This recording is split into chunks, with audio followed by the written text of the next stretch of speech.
Good afternoon.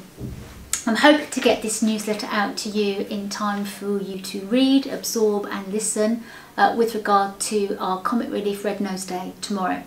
We've had a few people getting a little stressed about what to wear, so I just thought I'd clarify that for you.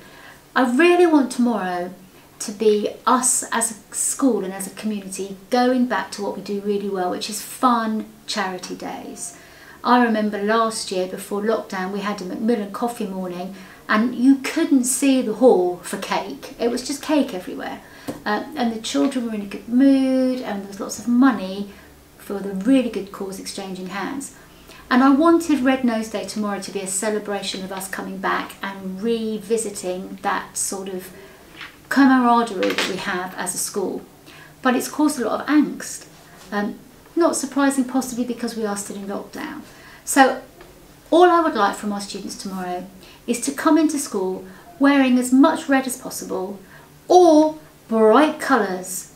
I just don't want it to be a reason for dress down day. I want it a dress up day. If you come in a bright red hoodie, you don't have to wear school uniform trousers. You can wear blue jeans because you're wearing a bright red hoodie.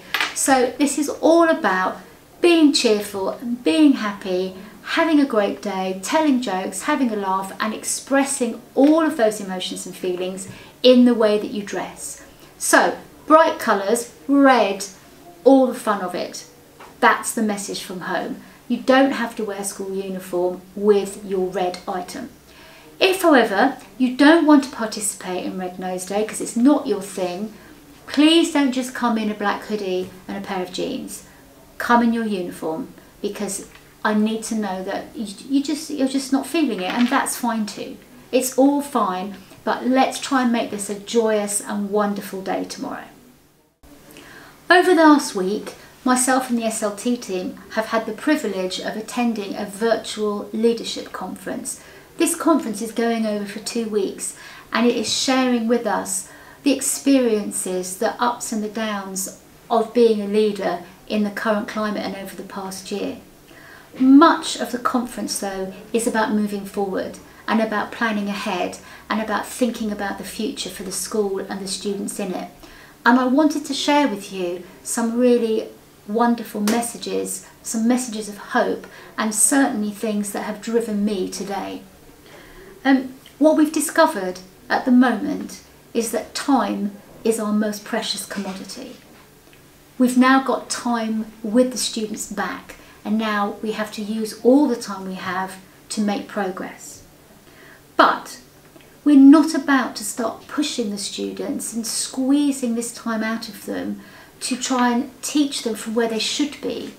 We're going to teach them from where they are and we're going to move forward together to make sure that they feel that the learning they're having now is useful and helpful, enjoyable and creative.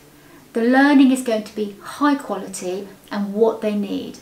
We're not rushing to close any gap because we don't think there is a gap, because all of the children in the country are in the same place and we think our children have done amazingly anyway. So what we're going to do is we're going to use our time, that precious commodity, effectively and to the best of our abilities.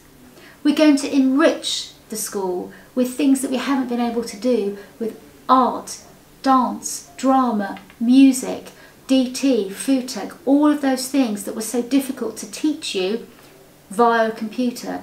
And we're going to celebrate all of those enriching opportunities as well as making sure that we stick to the business of core and making sure that our literacy and our numeracy is where we want it to be too. What do you have to do? You just have to continue to support us in the one way that I know you can, and that is make sure your child comes to school, because when they're in school we can do all of these things, and the time, which is our most precious commodity, is needed from you. So we need to make sure that you give your son and daughter every opportunity to be in school as much as humanly possible so that we can use that precious commodity wisely. So we're going to start moving forward, and the first thing I want to tell you about is our Year 10 senior student leadership team. We have to get this sorted, we have to elect, interview and appoint senior students for next year. So our current year 10s will be able to apply to be a senior leader in the school next year. Talk to them about it, ask them about it. It's a wonderful process where they apply, they get their friends to help and support them, they have an interview with myself and Miss Peters and Miss Nebrega, and then they become senior students for the school, including of course head boy and head girl. Now, we ask them every year if they want to be called head boy or head girl, because we are aware of the gender implications of that. And each year, so far, we've been told, yes, we'd like a head boy and a head girl. We will ask that question again this year, but most importantly, we want lots and lots of our Year 10 students to think that they have the skills and the leadership qualities to become senior students for this year. Another great opportunity is being one of our eco representatives. One of those senior roles is the senior eco student, but we now have a new eco hub up and running in the school, and we've now got an Instagram account and we've now got a Facebook account, so you can follow us on Instagram and Facebook and look at the great eco work we're doing at the school. So please do join us on Instagram and Facebook. I've got some subject specific information that I want to talk to you about. Our music department have released yet another number one. It's episode 4, and our guest is Liz York. And Liz is excuse me while I read, currently the musical director of the Kinetic School for Performing Arts in Cardiff, and she taught Mrs. Urquhart music at her school for A-level. So have a look at the videos, think about if they want to get involved. It's all about sharing that wonderful, wonderful joy of music in our school community. So the PE department have asked me to pass on a message to you all. First of all, we all agree it's great to have us back outside doing practical activities again. And we do know that at this time of the year, sometimes we will need to wear extra clothing. We're aware that the uniform fleeces for PE are not available at Sussex Uniforms at the moment, so we don't mind if you wear another appropriate top over the top of your PE kit to keep you warm when you're outside. No hoodies obviously, but an appropriate fleecy type top to keep you warm is very sensible, and we understand that you can't have the PE uniform at the moment.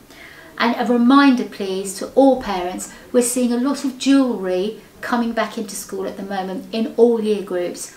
Jewellery is not allowed, not just from a uniform perspective, but from a health and safety perspective. Rings, watches, necklaces, looped earrings, they are all health and safety concerns in DT, food tech, PE, science, all of those things. So please be aware the rule is no jewellery at all.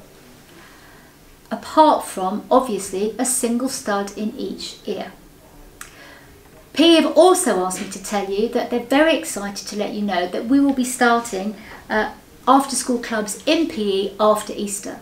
And talking of after school, the English department have said that from now on there will be Key Stage 4 catch-up sessions, which we always hold every year, on Wednesdays from 3:20 to 4:30 in SO2.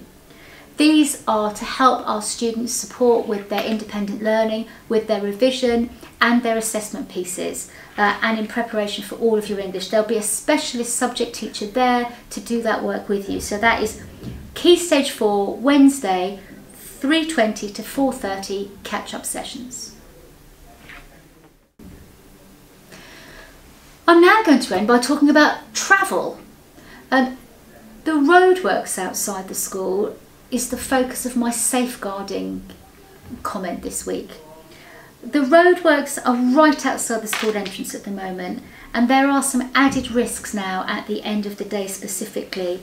We are going to have to talk to students about trying to cross the road when the lights are red. Some cars are still driving through the traffic lights even though the lights are red or amber, which means that if the children think it's safe to cross and the cars are still going through the roadworks, it creates a horrible and dangerous situation. So please have a conversation with your son and daughter about that, and we will do the same in school. Also, we appreciate that the car park is getting very congested because the cars aren't able to leave the school because of the traffic lights. So please make sure that you are limiting your car journey unless it's absolutely necessary to come and collect your son and daughter from the school. We are going to manage the students crossing the road, getting to the car park inside the school, and we need your help and support to make sure that you are doing what we ask you to do whilst you're on the school site with the car. So thank you in advance for all your help and support in making sure that at the end of the school, while these horrendous roadworks are there, that the end of the school day is safe for everybody. And finally, just to give you an update on the buses, I know that some of you have had bus problems and that the timetables have been varying because of lockdown. The timetables are all back to usual now, so there should be no problems with catching the bus that you normally catch. Finally, a really specific point about the 28 bus. Now, the 28 bus from Waitrose in Lewes to Ringmer, that section of the journey is a student-only section of the journey. And because of the COVID restrictions, this means that we can put twice as many people on the bus when it's students only, because there's more space, from Waitrose onwards. The buses still have the same restrictions for COVID related reasons. So if your son and daughter is catching the 28 before Waitrose, they will be sharing that bus with members of the public, and if the bus is full when they try to get on it, they will not be allowed onto the bus. However, after Waitrose, it's students only, and that means that there's more space for students. So the bus company have said, if you're in Lewes and you can get to the Waitrose bus stop, you're guaranteed to be able to get on the bus. So it might be something that you want to consider. It's complicated, but it basically means after Waitrose, student only, more space for students. Okay, that's wrapped it up from me. I hope you all have a good weekend, and we will speak again soon.